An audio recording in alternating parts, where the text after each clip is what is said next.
fucking awesome. Come on, it's gonna be fucking awesome. You know the words. It's gonna be fucking awesome.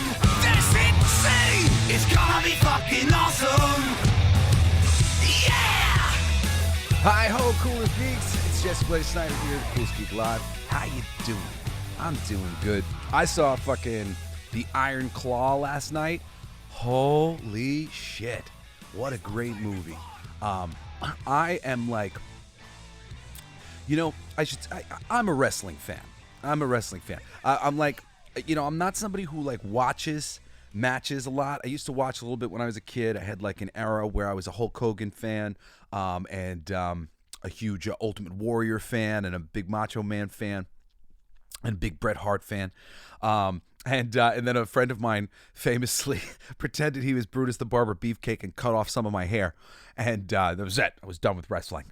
I was very upset that this friend violated my free will in this way. I've always believed in free will. I was like, that person is not my friend. But, you know, throughout my life, so many of my best friends have been wrestling fans. I've just been chatting with my buddy TJ today. Shout out to TJ Serrani. Famously, TJ became my best friend. He was a parent of one of the other kids. Was like, oh yeah, we think you'd like his dad, you know, whatever. And we agreed to go trick or treating with them. And this dude showed up dressed as Hulk Hogan, and I was like, all right, we can be friends. I was a Black Lantern that day. I was just in black sweatpants and black sneakers and my Black Lantern t-shirt, and I had a black ring on. And I think I did like a little like zombie thing on the side of my head or whatever, like I was dead. And I was a Black Lantern, and he was he was a Macho Man. I'm pretty proud it was Hulk. And I was like, all right, he's cool. We can be friends. So people like TJ and my bestie Aaron Sparrow. He enjoys some wrestling stuff as well.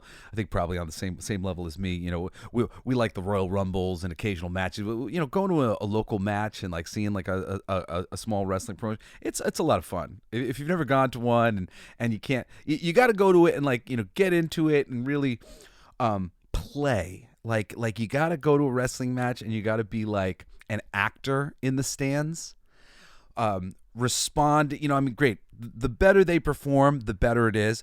But to sort of play with them and be yelling things out, and like there's an interaction between the crowd and the wrestlers, and it's really wonderful when you can see, especially at like some of the smaller ones. I wish I could call out the one that I went to go see with Aaron and a few friends a while, like a year ago now, but it was so awesome. It was at a little place.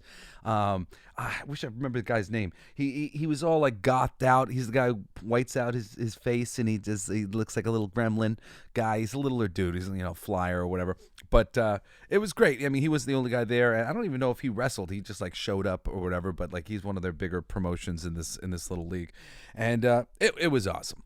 But all that is to say that I've come to be a fan of wrestling, and where my fandom really comes is in the behind the scenes. I just find wrestling so fucking interesting. It's such an interesting job, and an interesting thing that's going on. It's really just like one of the more interesting. That's the only fucking word I could think of. There's just a lot of working pieces to how it works, really, and how people succeed and why people don't, and it's very interesting. And then there's the danger and injuries and so many things that go on in wrestling that make the behind the scenes of it really compelling. And I'm always a big fan of a good wrestling documentary. I watch a lot of little behind the scenes stuff on wrestling on YouTube all the time, you know, whether it's little podcast things or behind the scenes at various matches. And you know, I love athletics as well. Like I'm really big on like, you know, boxing and MMA and that kind of stuff. Like, again, I don't tend to be sitting there at the bar drinking a beer, but I'll watch all the highlights, and you know, I just find it interesting.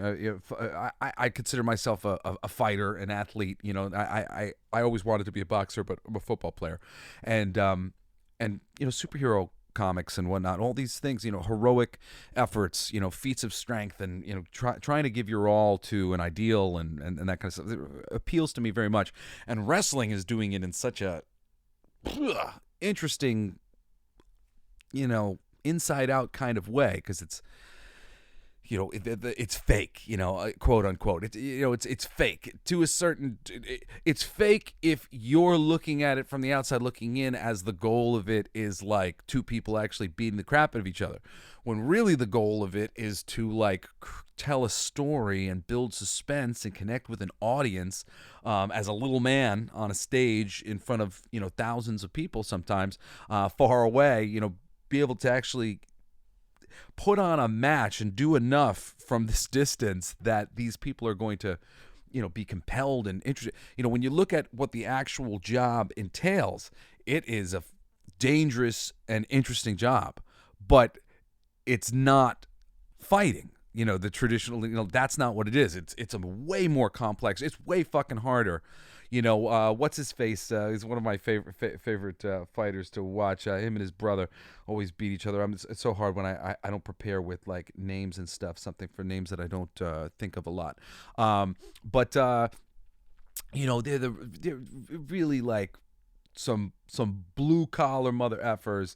Their faces, you could tell that they are fighters, and they are, oh man, they take a beating. They're such great fighters and performers, but they can't wrestle.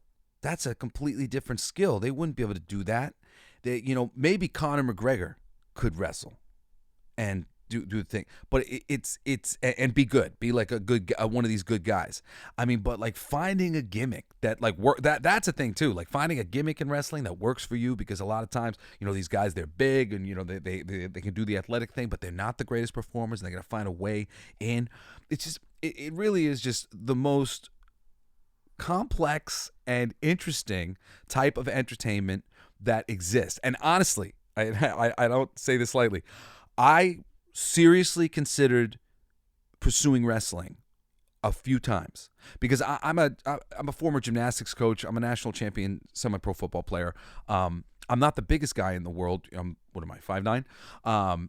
But I was always really athletic, and I love jumping around, and like I give me an excuse to go run and jump and have fun. That's all I do with my kids is we run and we play tag, and we they tire me out because they want to play again and again and again. But Daddy's still fast as lightning, and I love the athletic component of anything. So I really seriously thought about going into wrestling, because I know I'm a good performer who's good on the mic. I do voiceovers, and you guys deal with me talking pretty regularly. And I think, as a writer, occasionally I'm pretty funny on the show, I guess. I'm hoping. But I'm not funny all the time. Generally speaking, I'm giving you guys a lot of information. Most of what I do is really information heavy for me, because that's what I value the most as a person. Well, I value comedy actually big time, the most, I would say, actually, in terms of joy. But in terms of like value for my time, it's like I want information. Give me as much information as possible. So I try to fill this show with as much information as I possibly can. But the comedy aspect is something that I really believe that I have as well, when I can write things down and figure out, ways to connect to the audience, whether it's through a comic book or whatever. And I was looking at the wrestling world, and I was just like, I bet I could do this. I bet I could figure out some interesting ways to go about this. And, my background as a musician, and I love being athletic. I think I would love this job. And I was eventually coaching gymnastics, but I was going to adult gymnastics classes because, why was I doing that?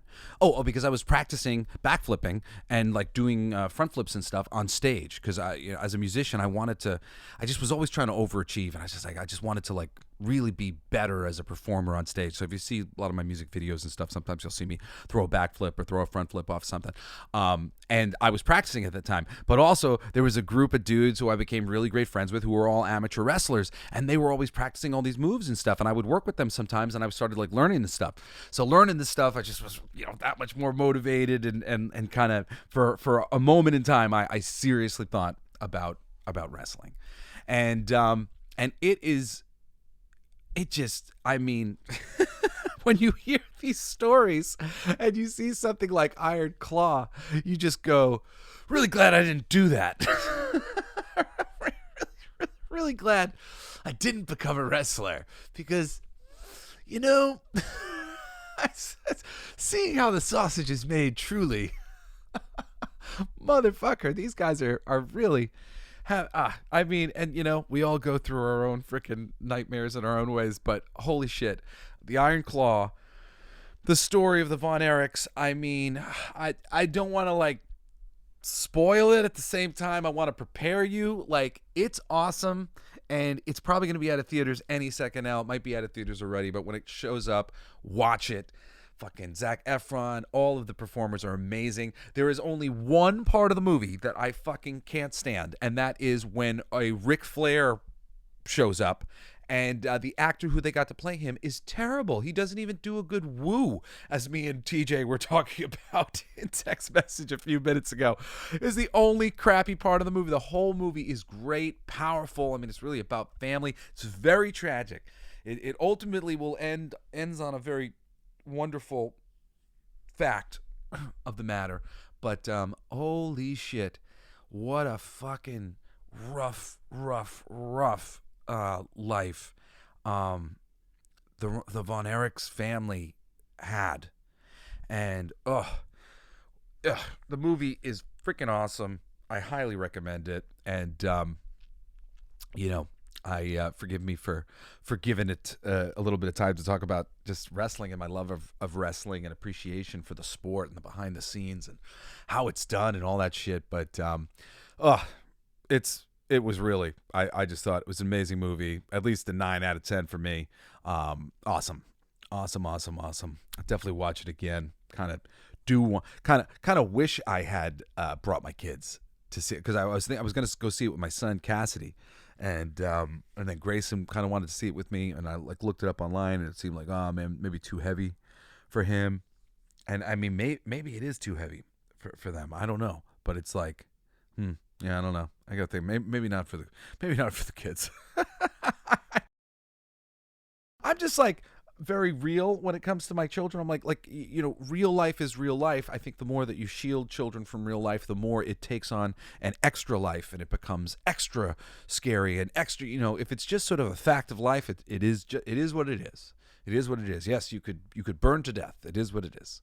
But like, if you're not given that sort of like, here it is, there's the bottom, it is what it is, and it's like avoided, you know, like it's sort of these things like build up, like, you know, you know, it becomes like these scary things that your parents don't even want to face. They can't even face fire.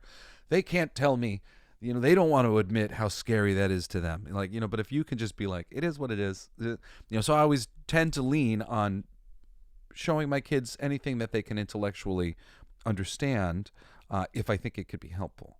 But I do think that this movie's probably too rough. But I think Cassidy can handle it.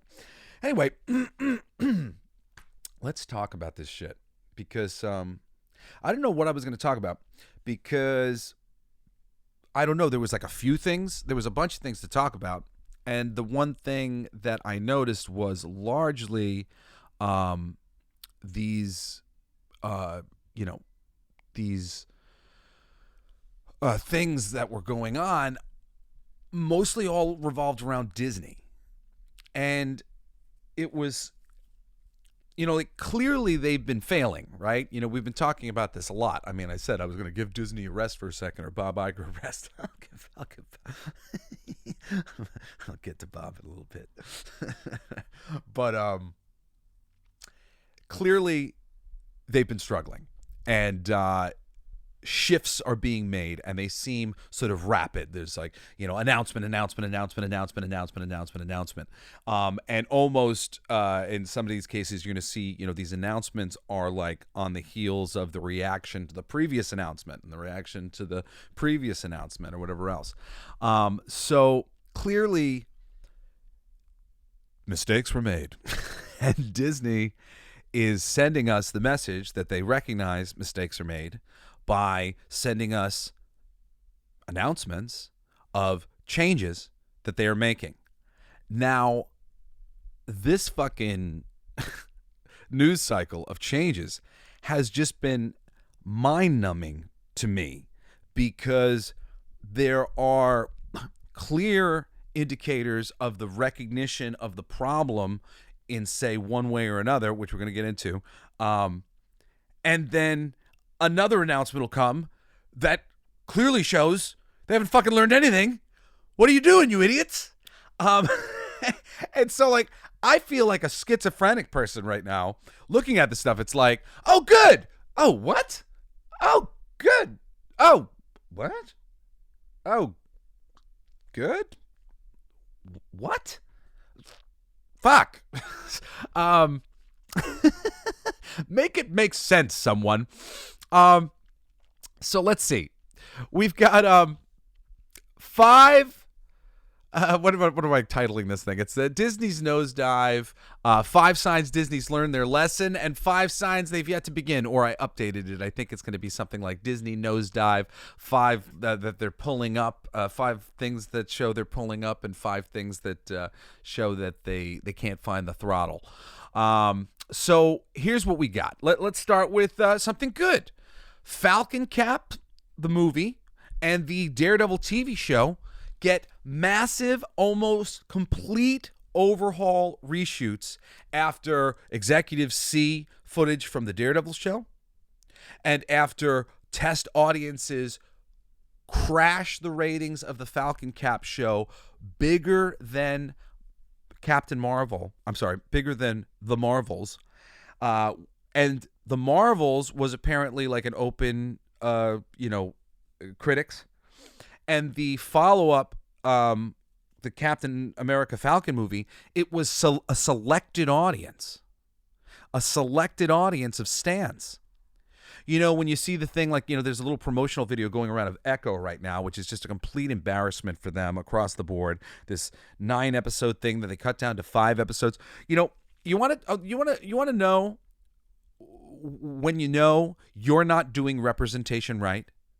When there's an awesome character like Echo from the comics, and you can't even cast somebody who has the energy of that character, you can't even honor the way that character has been depicted, and instead you bring in somebody who's butch because they fit the description. This lady, this Native American lady who they got, she's not an actress. She came in because they were looking for deaf and disabled. Sometimes you don't have a person who is great at acting who checks your boxes. I'm sorry, guys. And it's better representation on screen to have an actor demonstrate what it might look like if there was this beautiful girl who was deaf and who could replicate anything she saw, and she could feel the vibrations, through just all these subtle vibrations. That was cool. And you got the producer of this show talking about how her powers in the comics were lame, so they had to turn her into this even lamer and more convoluted, stupid, directly connected to her being a Native American. That's fucking racist, okay? Stop being fucking racist in your representation. She was a cool character. Her powers didn't have anything to do with her fucking race. She was just like all the other superheroes. It just so happened she was a Native American chick, and she was very feminine. And she was well liked. A lot of people on YouTube and whatnot, because they haven't actually read any comics featuring her. They haven't read the comics that established her in the very beginning, which was by David Mack, and Brian Michael Bendis was helping with it. And they're beautiful. David Mack is a beautiful artist. He's a watercolor artist, and he uses models, and his artwork is always just gorgeous. He dates like very pretty Asian women usually, and you'll see the women have like the same bodies of all these beautiful. I mean, he draws beautiful stuff. And I just remember all these wonderful images. It was very interesting. I think Joe Quesada had worked on some of the books with them. Like they had done some mixed art in these issues. Like it was like the relaunch of Daredevil for Marvel Knights after the initial run by Kevin Smith. And and they did, it was just very interesting artwork, and I'd never seen anything quite like it. And Echo was similar to Daredevil in a way. She had some similar sort of powers. She was similarly handicapped, and she couldn't hear, but there was all these, I remember seeing her playing the piano and hitting the piano and feeling the vibrations, and her being able to replicate the powers of anything that she saw, similar to how like Taskmaster does. But through this disability, she had developed a great power similar to the way that Daredevil had, and that was interesting because of the relationship to Daredevil. Granted, her by herself in her own series and all this shit, she wasn't tried and true in that fashion. Do I think if somebody said, hey, Jesse, could you do something great with the Echo character as a solo character? I think I could. I think it's absolutely within the realm of reason that she could have been translated into other spaces and been done well. They've done some things with her in recent time, and I have not dove into all of it, but I've looked at a lot of it, and I don't think they did a very good job at all. And I like that character very much. I like that's a favorite character of mine, who was like an early in my reading of the Marvel Universe. I saw her introduced, and I was like, ooh, I like this character. I think that they could do more with her. I hope to see more of her. And in pitches that I've made here or there, she's shown up. She's been mentioned because she's a character I like. So to see them just reinvent this character and call it Echo, it's not Echo. It's not remotely the thing. The thing that somebody like myself, I liked that character. They fucking destroyed her. They did a terrible job. It's awful. It's fucking awful. Okay? Like, it's awful. I have no problem enjoying an empowered female. Like I don't see sex. I don't see I don't see race. I don't see anything. We're all like animals. It's like my favorite types of videos to watch on like Instagram is videos of animals behaving like human beings. That's it. That's what I want to see. Videos of animals behaving like human beings, because they are us. We are them. It's all the same thing. So like I don't have any trouble enjoying. It doesn't matter what window dressing is being put on the soul. Okay, it could be a square talking to a circle, and if the square feels bad because he lost his father, if you do it right, I'll care. I believe that everybody does. Everybody is ultimately blinded, by narrative. And that any compelling story can change your mind about anything, which is why I believe in the power of narrative, why I believe in fiction, and why I hate seeing when fiction is being used to divide us and not being used to bring us together. And, it's just so unfortunate. They did it with She-Hulk, and now they've done it with Echo. She-Hulk is a great character, one of my favorite characters in comics. Really, when you read a lot of comic books, you tend to read a lot of the same genre. Plenty of them will be different in all sorts of interesting ways and whatnot, but a lot of them are ultimately very, within the same realm genre-wise. So because of that, a book like She-Hulk is one that you remember so fondly because it was different. Month in and month out, when you picked up She-Hulk, it was a different kind of vibe. And the Jennifer Walters character wasn't a character who was hating on themselves the way Bruce Banner was, or dealing with all this crazy angst or whatever it was. Peter Parker was just always, things were not going well for him. Generally speaking, everything was going well for Jennifer Walters. She would have trouble and whatnot, and things would annoy her, and she would have her struggles, but they were always sort of like a, can you believe this shit, kind of thing. She had a good attitude. She enjoyed being the Hulk, and ultimately she enjoyed living in the Marvel Universe and enjoyed being intelligent and being able to be useful, and she was a grateful character with charm. And somebody that girls would like, somebody that boys would like, just you want to be Jen Walters' friend. Jen Walters is cool. Which is why when The Thing, the most popular character on the Fantastic Four, was replaced by She-Hulk, everybody was like, all right, because we like She-Hulk. They replaced the dude, the macho dude, the Thing, with She-Hulk.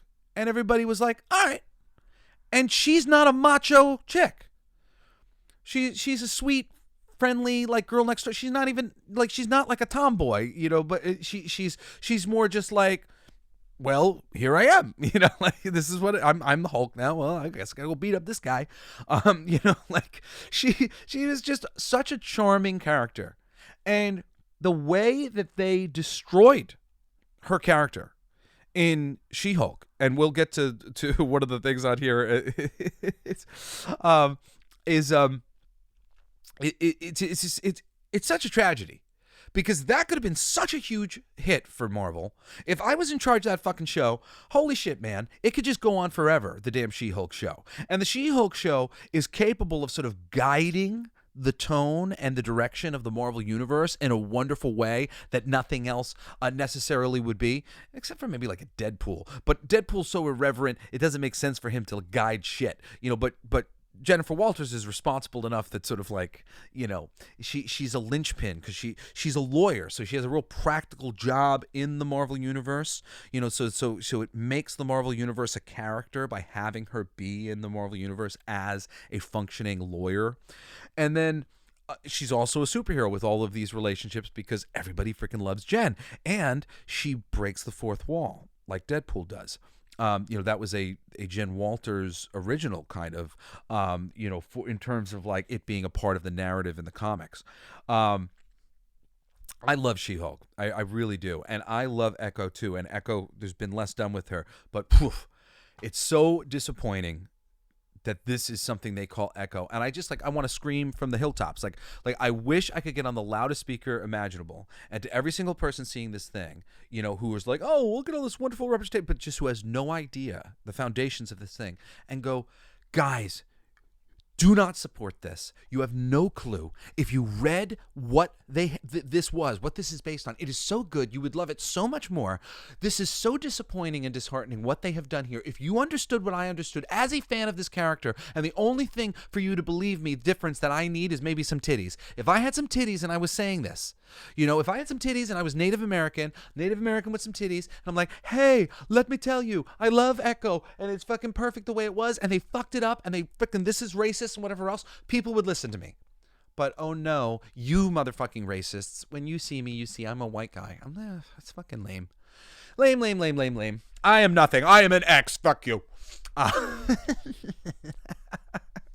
am. I don't play this fucking pronoun game. You know, I hate all this shit of like I this making everybody fucking subscribe to your thing and change up to your thing. I've always been a freaking non-binary is probably the freaking best term for me, or something like that. Even though I present straight, I am straight, whatever. But it's like, this isn't your business. And like for me to have to fucking talk about this, and the only reason I do talk about it is because I'm one of these different people. I am a different person, and I've always wanted to live differently and be able to be accepted in any weird way that I might want to live, just in case. You know, like I want you to accept all things because I don't know what I should decide at any given time. If I decide I want to live weirdly, I want to be free to live weirdly, and I think everybody should be free to live as weirdly as they want. But it's so unfortunate, this world, because it doesn't mean anything coming from me. In order for it to mean something coming from me, I have to check all these stupid boxes or whatever. And even like, you know, I feel the need to like at least express that I am you know, one of these fucking weirdos on some level, because I want my words to have more fucking power, that I think what they're doing is fucking ridiculous. It is. It's just fucking ridiculous. You know, I love somebody like Tim Dillon as a comedian. He's gay. And, you know, and Tim's just constantly like, this is fucking stupid. And this is so narcissistic. And it is. It is. It's stupid. It's narcissistic. There's so many things about it that are just all wrong. And I know we want to give sympathy, and we want to care about people's, and that is true. You know, having sympathy as a society is important. Having sympathy as parents, having sympathy as people.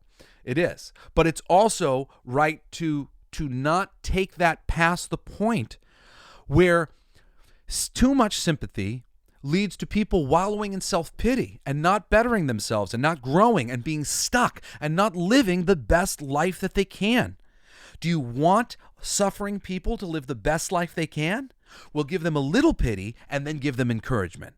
because that's what we need. We need a little bit of pity and a lot of encouragement, because the road back from whatever the thing is, however we've been hurt, and I know all about different ways that you could be hurt, and it sucks. And whenever I hear that anybody is dealing with hurt and pain on any level, I'm so sympathetic and Care Bear stare to all of you guys who are listening who might be dealing with a little bit of anything right now that need it. And it's rough, when you need it and you don't. It's not there, and you feel like you can't talk to people, and I understand struggle. I do. I really do. I'm like just thinking of just all the people that I know are struggling right now. It chokes me up. And sympathy is deserved, is necessary. But then there is a limit, because more important than sympathy is that encouragement. It has to be so much bigger, and it has to be prolonged and extensive encouragement. People who are struggling need encouragement in the right direction. If you're overweight, and don't get locked into the feeling good about yourself being overweight, that's okay. It's good to feel good about yourself, and you can be sexy and attractive, and sometimes there are things that get in the way of us losing weight as well as we would like to. But at the same time, statistically, it's not good for you. We don't want to lose you. Your friends don't want to lose you. I don't want to lose you. We want you here. And we know, because you can see the math, that if you're unhealthy in this way, it tends to lead to just a statistical through the roof of possibilities that you might leave us sooner than you should. And there are easy ways to start to lose weight, but it all comes down to controlling your intake. I was a best man in one of my brother-in-law's wedding, and I had kind of ballooned up a bit, and I hadn't seen it until I was in this suit, and I looked at myself in pictures, and I hated it. And I made a really simple change in my life at that time. And I just stopped ordering an appetizer, and I just started trying to, instead of like trying to eat my whole meal, I would just eat what was like comfortable for me to eat in a sitting. And I just shrank the size of my meal that I would eat. And consistently, I had a smaller meal. And, there are other things that you could do. Whether you got to go for a walk, or go to the gym, or go do something, or read a comic book, or play a thing. If I was hungry, I would just try to do something else, or have like a little snack. Like I was having almonds, and there were certain snacks that I knew that I liked that were healthy for me, and so I switched to that. And in no time, with just a consistent change that lasted ultimately for forever, to the point where my appetite's relatively small these days, but it worked, and I know that this can be so hard for everybody, but encouragement is all I offer here. Across the board, if your spine's getting bad, look into Ralphing. I know so many people who are getting into spinal surgery, and I've watched so many people who have gone through the spinal surgery process, and it hasn't necessarily gotten any better. It's just been one more after one more after one more. Well, I've been studying this shit a long time because I got hit by a car and my spine was all messed up. I had scoliosis, and I had to fix myself. And the chiropractors can put you back straight, but your muscle tissue will pull you back out of alignment again. So you just end up going back and back and back and back to the chiropractors. Well, as it turns out, there are massage therapists called Ralphers. It's like ROWLF, something like that, who get into the muscle tissue, and they'll separate all your muscle tissue. They'll break that stuff apart. And they can help you to permanently get some change on your spine. So all this is just to say, you can't go down this stupid route of just all pity for all the people, and only the people who represent this way can play this part, can do this thing. I mean, just look at this, and I'm so excited that lady got the opportunity to do the thing, but unfortunately she's not a very good actress, and unfortunately she does not embody the role of Echo in any way, shape, or form. And these writers didn't read those comics and decide to do some sort of wonderful adaptation of this character, not from the get-go with Hawkeye and all. It's all just wrong and disrespectful. on every level. And we need to be able to have reasonable conversations about this shit, and not be throwing out all this stupid fucking racism and reverse racism and sexism. And just, like, at this point, you're all making yourself sound stupid. Like, just stupid. You sound like Neanderthals. Let me get my club. Let me hit you over the head with my way, my way, my way. You know why they call them Bible thumpers? Because they're always hitting you in the head with their fucking Bibles. Can't stand Bible thumpers.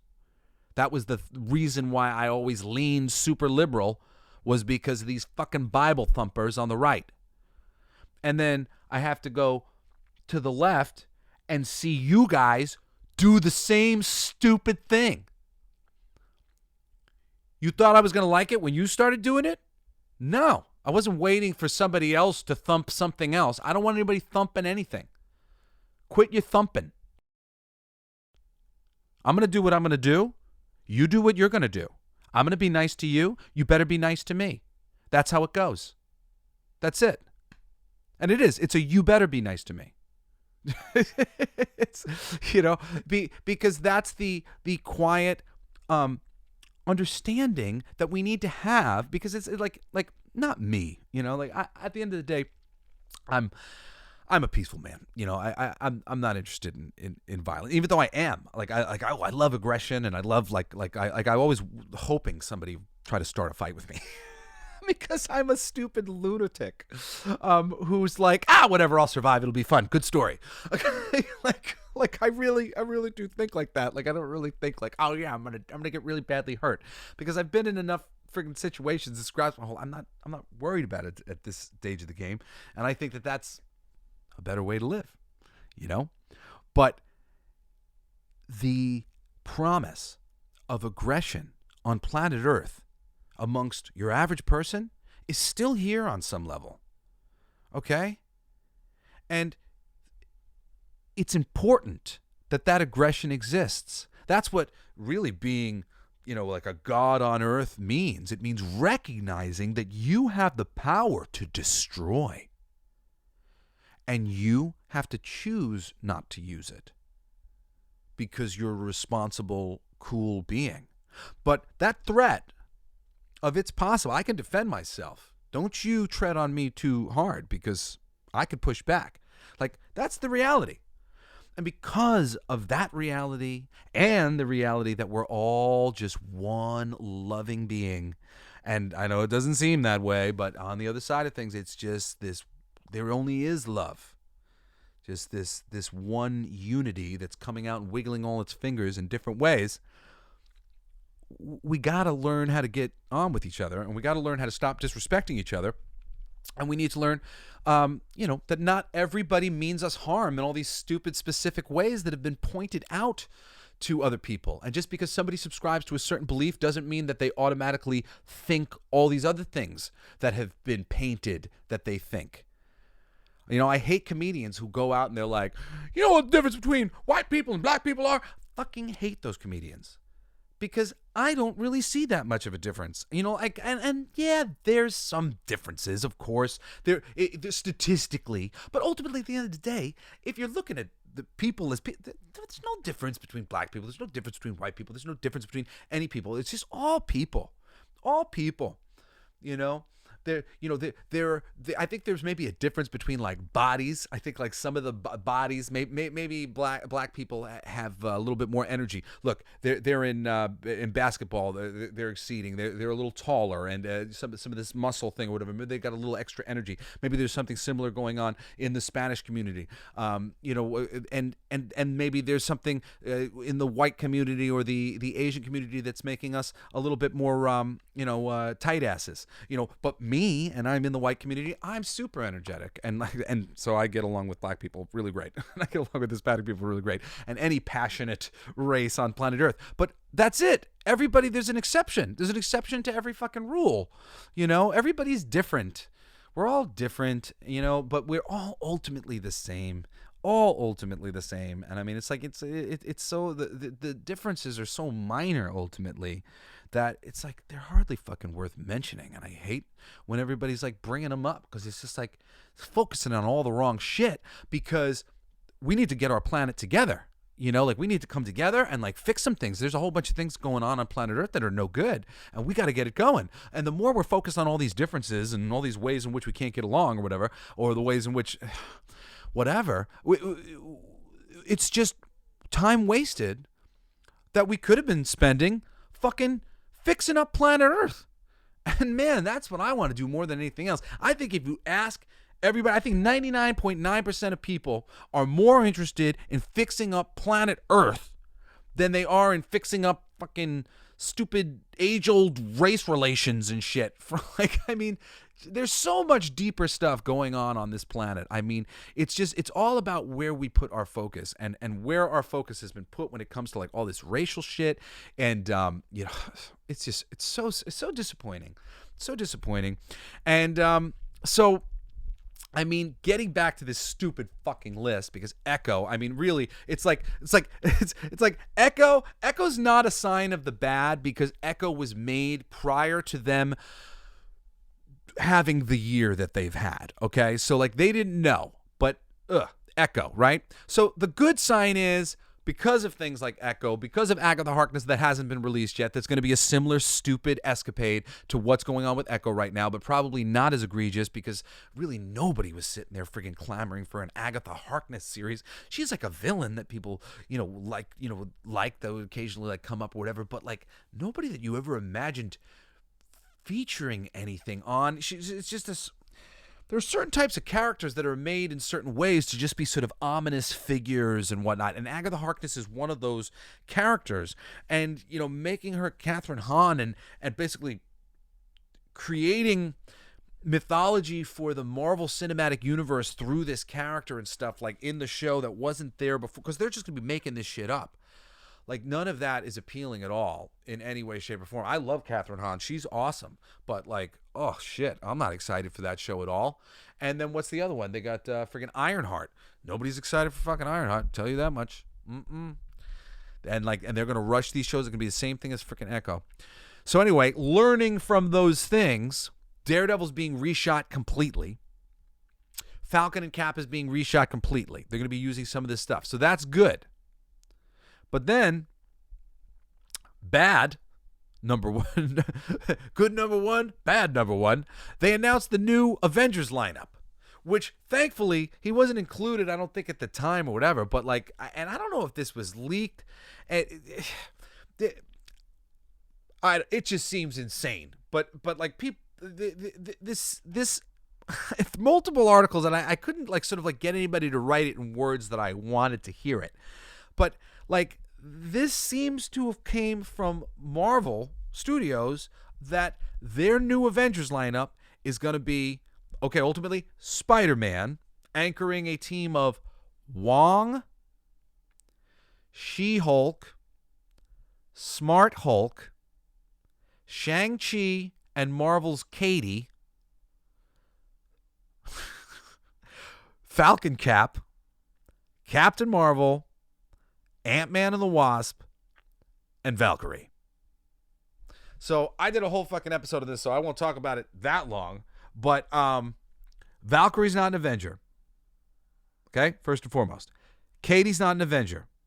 Shang-Chi, if Shang-Chi is an Avenger, and maybe he is, it's only in the past like 10 years, and I literally would tell you it was probably an edict because they were planning on doing this. Shang-Chi is a street level member of the Marvel Universe. Marvel Universe has like different tiers of different sorts of heroes. They're kind of interesting in that way compared to like DC to some degree. And the character of Shang-Chi is a badass martial artist. They've upgraded him with these stupid rings in the Shang-Chi movie, I guess to make him an Avengers level character. All right. Suffice to say, and Spider-Man has not been in the Avengers very long. If they wanted to get Spider-Man to the Avengers, they should have done a really cool adaptation of the new Avengers. and with Luke Cage, and they could. I did a whole show of this. If you want to go back and check it out, I was like, it's like fixing the new Avengers roster or something like that, or the new Avengers something about the Avengers roster. It's like 3 episodes ago, so you can go back and check it out. But this is nothing close to resembling anything that anybody who has spent any amount of time reading about or enjoying the Avengers in any way wants to see. This is not a team that represents any sort of iconography from any time in the Marvel Universe. This team is completely unique to the Marvel Cinematic Universe. To even call them the Avengers is sort of a joke. I mean, Captain Marvel, though we don't really adore her, and Captain Falcon can kind of go together with She-Hulk and Spider-Man, and it's like, oh, cool, some members of the Avengers are here. But, like, at no point does this coalesce into looking like a team of characters that I would want to read about in the comics. Like, that's the thing, man. When new team books come out, the big thing is who's on the team, who's on the roster. Oh, this character, this character, this character, this character, this character. Oh, and who's that guy? He looks cool, or he doesn't really look cool, or it's those characters. Nah, I don't want to read it. I don't want to fucking watch that Avengers movie. So, hopefully, they get the message, because I know this Avengers lineup has been maligned, and they're fucking shuffling and making a million different changes and whatnot to try to please people. So you got good, you got bad. Now, we got good, which is, I should say, right on the heels of bad, because one of the things that was also announced in the bad, that I'll say when they announced the Avengers lineup, around that same time, they announced that there was going to be a new season for Miss Marvel and a new season for She-Hulk. So the good news is She-Hulk seems to definitely be canceled. And again, this, like, it was reported like this by everybody that She-Hulk is canceled.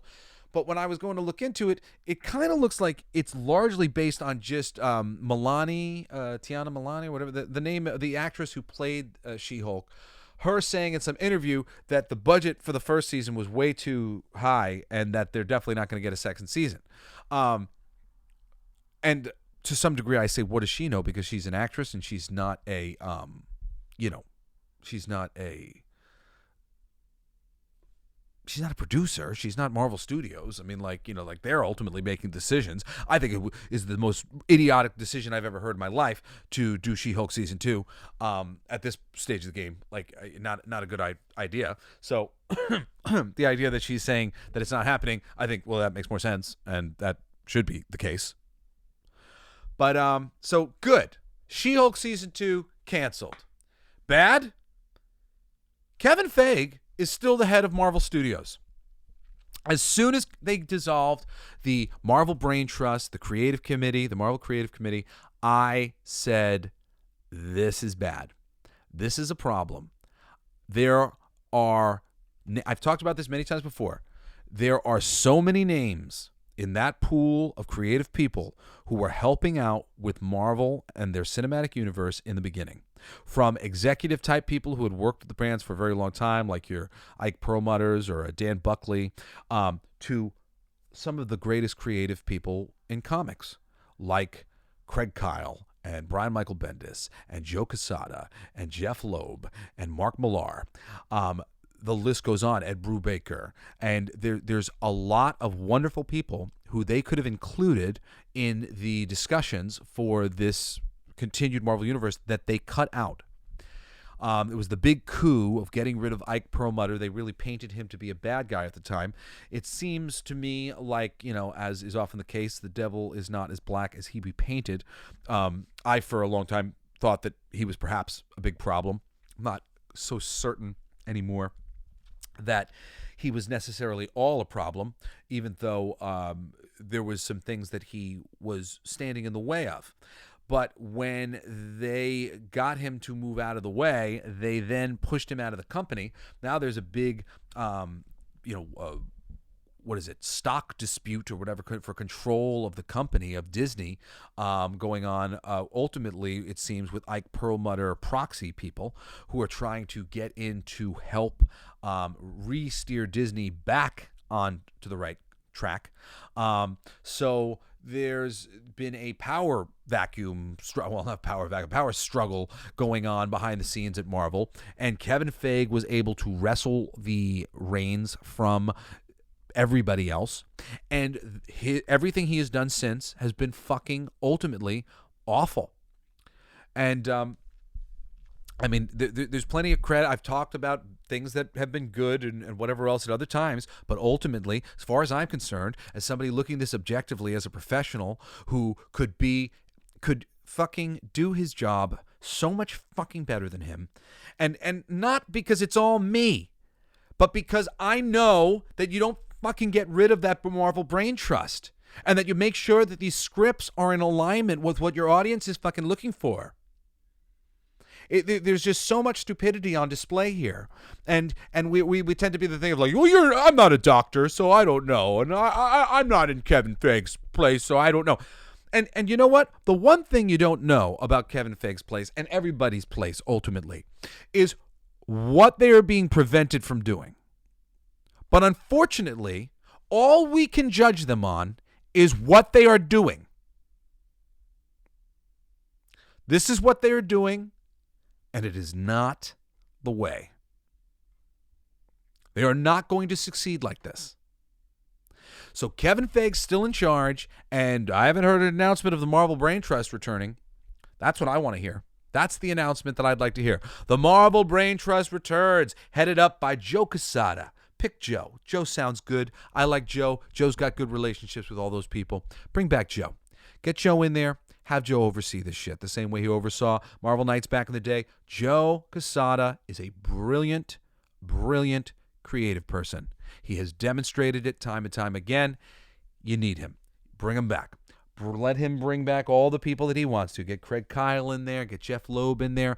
Wonderful, wonderful creative people who I would absolutely trust to steer this ship back on course. And if you told the fans of these properties that change was made, we would all stand up and applaud.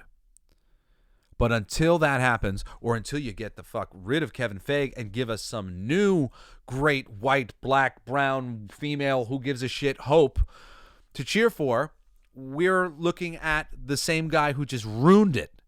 You gave him the thing, and it's gone. You gave him the thing, and it's gone. Sorry if you can hear this little beeping that's going on up back. I'm not turning off my show. I'm on a roll. God damn it. So let's see. Now, on the good side of things, and I don't know. I mean, this isn't bad, so I can't say it's bad. And it is good in that it is at least sending a message to fans that they are hearing what you're liking and are trying to give you more of that. And that is that Mandalorian and Grogu are getting their own movie. And Filoni, it's been promoted. I'll put it, in the same bit here, with Ahsoka and being given a little bit of control to sort of guide some things. But clearly this is still underneath Kathleen Kennedy or whatever. He's doing some stuff. There's another movie. Actually, you know what? I have an article here that I was going to pull up and I was going to read about it. Just so you have an idea. So, right, like these were the announcements that ultimately came out. There's going to be 3 movies, 2 new this is what is it? In case you want to see the fucking article, it's The Guardian. Star Wars announces 3 new films on the way with Daisy Ridley to return as Rey. Sorry, I haven't gotten there yet. It's jumping. You probably heard about this, but 2 new Star Wars films are to go into production. It has been announced with more details revealed of the third to follow. The 2 new films will be overseen by James Mangold, the director of Logan.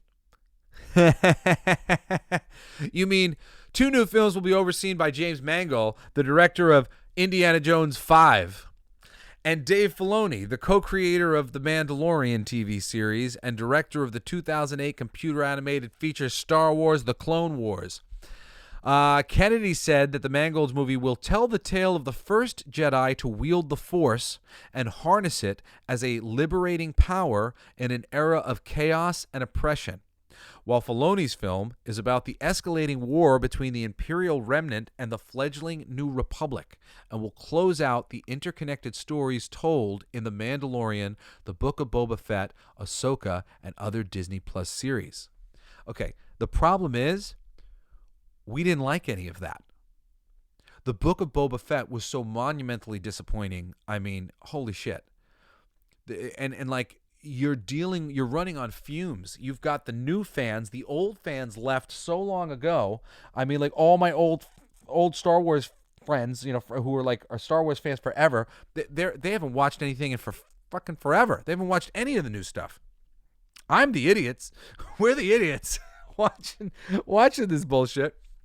I mean, it's stupid, man.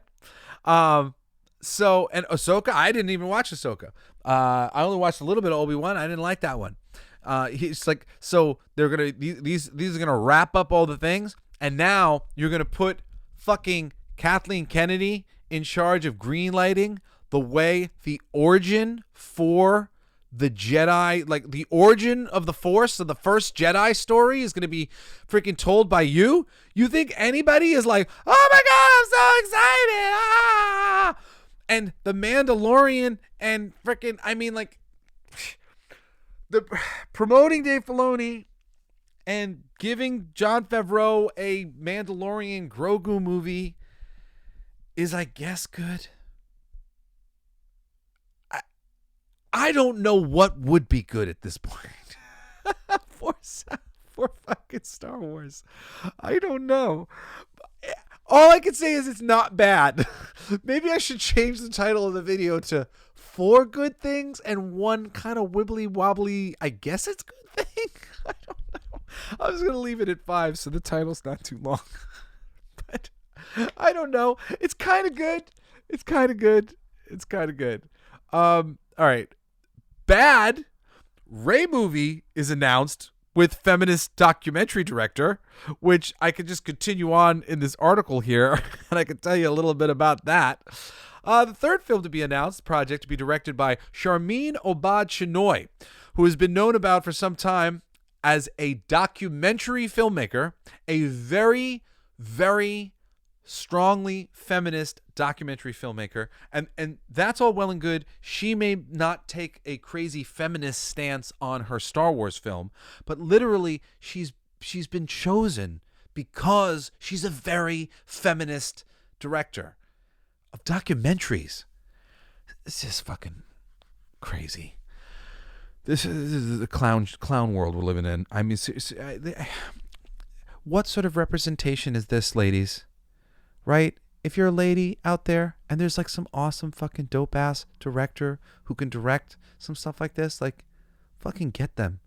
You know, there's been some cool directors, female directors who I've seen direct some great shit over the years. How do you guys just like forget about them? Like, why don't you like go back and get some of these people? I don't remember a lot of names but I remember because people will make a point of it of like, I was directed by a lady actually, and you're like, oh fuck, really? I did a great job.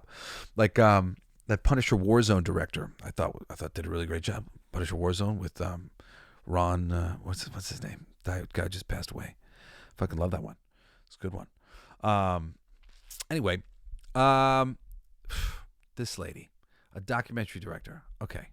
Does she care about Star Wars? Does she want to make I bet she wants the money that comes from making a Star Wars movie. Is Star Wars interesting to her? She's like, oh man, I'd love to make Is this something that she's been clamoring for her whole life? Can we get some people who fucking want to do this? Right? Can we just get some people who really want to be there? And not people who are being paid to be there and cast for how they look and what their sex is and all this stuff. It's just, it's fucking insulting, man. It's insulting to the audience. It's insulting to the races. It's insulting to the sexes. It's fucking insulting to the mind of God. The infinite mind of God and all of its... It's an insult. It's just like an insult. It's just so stupid. Ugh. So you got this lady, and they're bringing back Rey, and then, good news, the Rey movie gets delayed indefinitely, or delayed a bunch, or the script's not exactly done, or I don't know. Again, there's all different sorts of little bits of reporting on this freaking thing, and I find it harder and harder now to like trace the shit back to the source of like, where did this start?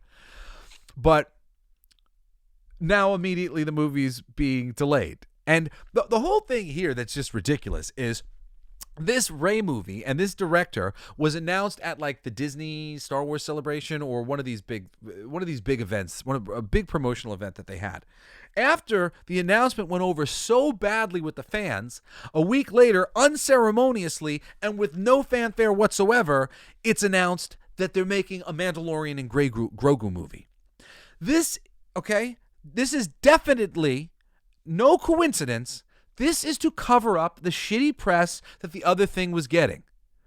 Now, I also see reports and what I think too could be the thing is that even though they're saying this thing is like delayed or whatever, it may just be cover for the fucking thing. Cover so that the fans shut up about it. Because clearly, and this is the bad news that I'm going to get into. Kathleen Kennedy is still pulling the strings, and her freaking job is to just destroy everything George Lucas ever did. I think she secretly hates that motherfucker, and probably for good reason. He probably treated her like shit. There is a little interview that you can hear of freaking Steven Spielberg talking about her like she's the coffee lady in such a disrespectful and fucking ridiculous tone. I mean, it is fucked up. Really, honestly, to speak of another human being the way he is speaking of her. If you don't have anything nice to say, Steve, shut your fucking mouth. I mean, like, boy, he was really being disrespectful. And I've come to not appreciate Kathleen Kennedy, so when you hear it, you go, oh, I'm glad. But at the same time, let's go rewind for a second, and let's rewind back to her being the assistant for freaking Steven Spielberg or whatever. Let's rewind for her being this person, this lower person on the totem pole who, isn't getting the respect that she deserves, but hopefully she hopes that maybe one day she'll get the respect or whatever else. And then meanwhile, she has to hear this freaking disrespectful shit being said, goofing on her, that she's only capable of this, that, or the other thing, whatever, making fun of her. Like, that's not nice. So, does something like that turn a person into a person who wants to destroy George Lucas's and Steven Spielberg's legacy and fucking shit all over everything that they've ever done? Yeah, maybe. There are signs that might be true. There are some signs that perhaps that's what's going on. I mean, really.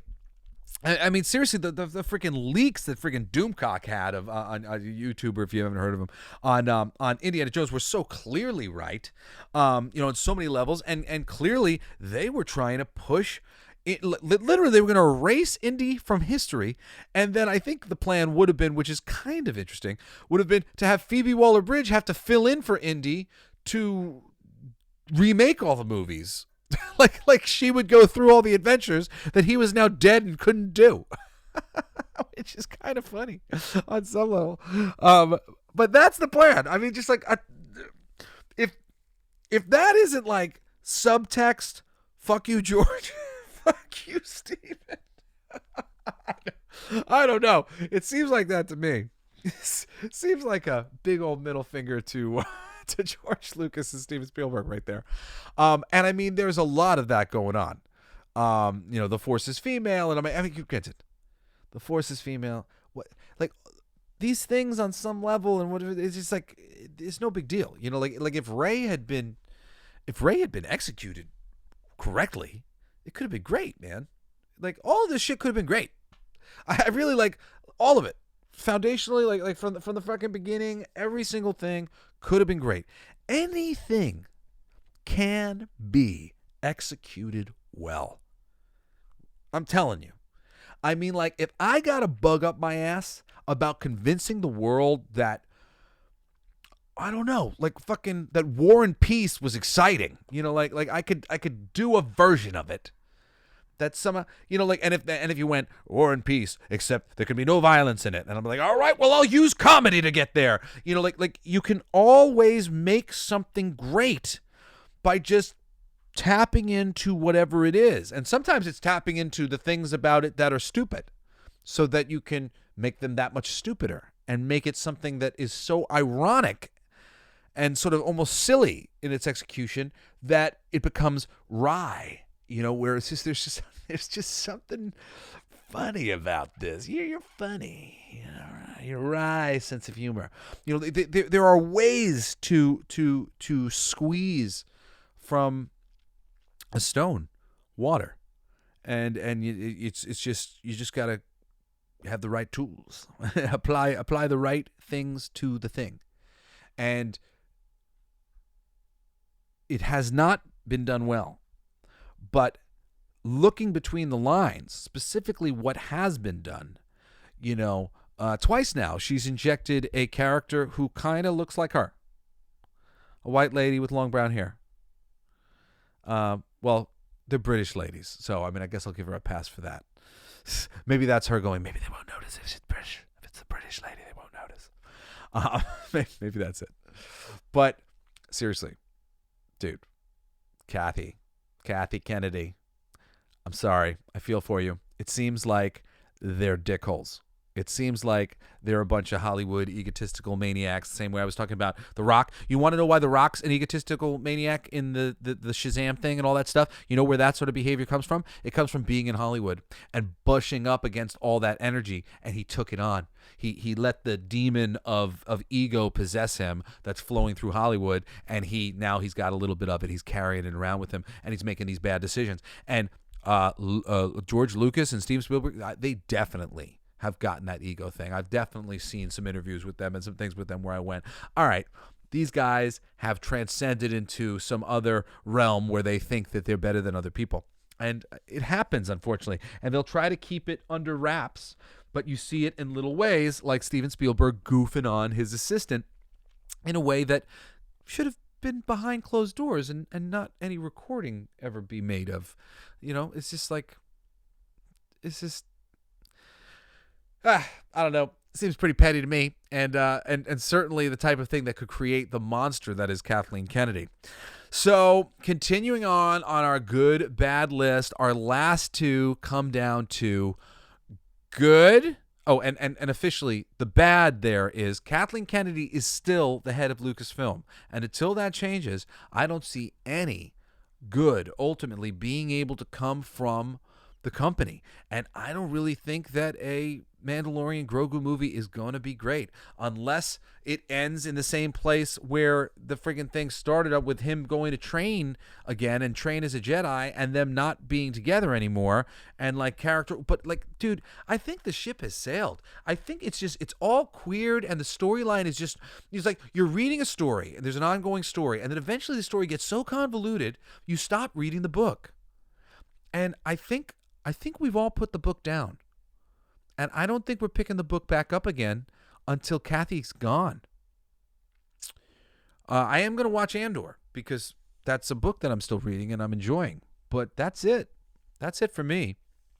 And, these announcements, we'll see what people are saying or whatever. And, maybe I'll check them out if it seems like something that's going to be of interest to me. But I'm done with Star Wars after Andor Season 2. All right, so next good.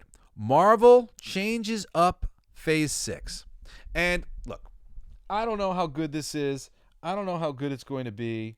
But it's a change. They're changing up what their initial plans are. They're trying to bring in the X-Men sooner. There's a couple things associated with that that the rumblings are. It's going to be very highly focused on the women. At this point, I don't have faith in them introducing any characters. But a lot of what they're going to be introducing here is going to be characters from the Fox universe and characters from other films, hopefully, like Wesley Snipes' Blade and Nicolas Cage Ghost Rider, things like that. There's no confirmation that that's definitely going to be happening, but if Marvel is smart and Marvel is trying to milk as much out of this franchise right now as it's falling, whatnot, and doing this multiverse thing where they have the opportunity to open up dimensions and just pull these other actors who have already represented these characters, some in less than wonderful ways, but it would be fun. It would be a novelty. It would be great to see Tobey Maguire team up with a lot of these characters and whatnot. They could bring back Tony Stark. They could bring back Captain America. All of these things are ultimately very good. And it will be, at least has a chance at being better than it's been. And maybe relatively soon. And I'm suspecting that the Marvel Universe might be at least as a good enough situation where you're going to be able to go, all right, I'll see Deadpool and I'll see this one, but I'll skip that one and I'll skip that one. And maybe if they get their shit together enough, they can turn things around. But the Marvel Universe, if anybody's listening who matters, bring back the Marvel Brain Trust. Okay? That's it. Very simple. Bring back the Marvel Brain Trust. Get some checks and balances over Kevin. Get this shit on track, man. Like, oof. It's so disappointing. All right. The final bad is Bob Iger is still the fucking head of Disney. Holy shit. This idiot. This fucking political pundit. This weatherman. He's, it's like, I agree with a lot of the things that Bob does, but I realize a lot of the reasons why Bob is doing them is because he doesn't have fucking taste. He doesn't have any fucking creative talent. So he lets the creative people use their taste and their creative talent. That is generally a good thing to be doing. Let your creative people be the creative people that you brought in. But in order to really do your job well, Bob, you have to be a creative talent yourself. You have to have taste. You have to know what you're looking at. You have to understand what the people beneath you are doing enough so that you can make sure that what they're doing is going to be great. And what they are doing has not been. Holy shit. And you are not capable of doing anything about this. Because what are you going to be relying on now, Bob? Their word. So you go into Kathy's office and you yell at her and you go, you're blowing it, Kathy, and this, you better this, you better XYZ. And she goes, okay, I will. And then what, you like put a couple people on there that she's like parading around and distracting and whatever else as they shoot their scenes and they do all their stuff so that so-and-so doesn't know what it's really about until the end of the thing. And how did I not find out about this? And there's all this secret shit going on. And then Kevin Feige, oh, well, he's doing great. And then you're passing on Pixar just to the next people. Let Pixar fucking run itself. As you friggin' turn your company into a cesspool of, if I don't like my boss, I can get him fired for whatever inappropriate behavior I say he does. He hugged me too long. He's too hard on me. He's mean. And now we don't have John Lasseter, and Pixar's falling apart, and the animation studio's falling apart, and the live action studio's falling apart. Do you know why? We had Tangled, and we had Frozen, and we had Coco, and we had all of these great things. Because John Lasseter was the head, not just of Pixar, but of Disney Animation and of Disney Studios. And he was bringing back the magic. And then you threw him out on his ass, and everything that we've had from the company since has been less because of it. Well, I'm Jesse Blaze Snider, and you've been listening to the Coolest Geek Alive. I really appreciate you guys checking out my sponsors who have been we've been running spots for Distiller and Diet Smoke. And HelloFresh, and I really hope you're utilizing some of the geek special codes to get some of those discounts and stuff. I thought the free breakfast for life thing was a pretty cool one for HelloFresh. I'm actually thinking about joining up myself on my new place. Anyway, I love you guys so much. I'm working on a ton of cool things, but I'll talk about some in the future. I'm going to let some of my cool announcements build up for some of the cool things that I'm doing right now. So I'll leave you without any more promotion than you need. But please write to me at jesseblaze@jessesnider.com. I really love you all so much. I love hearing from you. It's always so great. When I started giving out my email and whatnot and like talking as freely as I've been now, having, I think, a pretty normal conversation where I say largely what I mean, and like occasionally censoring myself in small ways to try and, not trigger people in the wrong way. I don't want to trigger anybody, but I do want to be able to have these conversations. So like, I definitely am pulling punches because I think words are, it's just words. So, I might think about something one way, but then when I want to go communicate it to somebody, I'll talk about it differently because I don't want to say it like this because this won't be effective in communicating with the person because they're going to associate and think and whatever else. So, but I do try to have a really clean and honest conversation with you guys every week without pulling any punches in any way, shape, or form, really. And plenty of the time I do say the silly thing if I think it's funny. But I don't go out of my way to like speak gratuitously, in any way that is going to be divisive on purpose. And but still, I thought that I was going to be inundated with emails of people being like, "Fuck you, Jesse," and blah, blah, blah, blah, blah, let me tell you about my pronouns and like, and that has not been the case. It's just been a steady stream of lots of love and commiserating and appreciation for a lot of the frustrations that we're all feeling. Especially all of us who feel like that we're not necessarily on the left or necessarily on the right, and we're in the middle and we want us all to win. And we're like, man, I just hate seeing the world fall apart in this way. It's so disheartening, and we want to see it. We want to see the world be brought back together. So, but if you've got hate mail, send it my way. Jesse Blaze at jessesnider.com. It's okay. I can take it at this point. I've gotten enough of the nice ones. And anyway, I hope you join me again next Wednesday and this coming Saturday for another ass-kicking episode of the Coolest Geek Alive! You've been listening to Coolest Geek Alive with me, your host, Jesse Blaze Snider. Don't forget to rate, comment, and subscribe for more excellent geek culture content. Thanks for listening. It's my favorite part!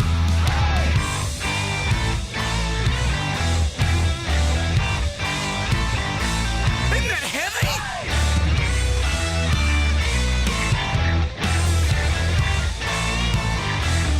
I played that! It's gonna be fucking awesome! Coolest alive! It's gonna be fucking awesome! Stay with your tribe! It's gonna be fucking awesome! Revenge of the Geeks! It's gonna be fucking awesome! Week after weeks! It's gonna be fucking awesome! Laughing with you! It's gonna be fucking awesome! And crying sometimes too! It's gonna be fucking awesome! Spelling it out! It's gonna be fucking awesome! Making you shout!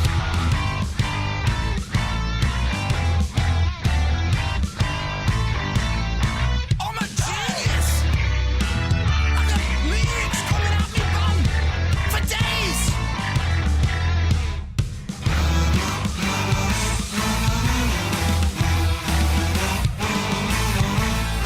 You like that? It's a kazoo solo!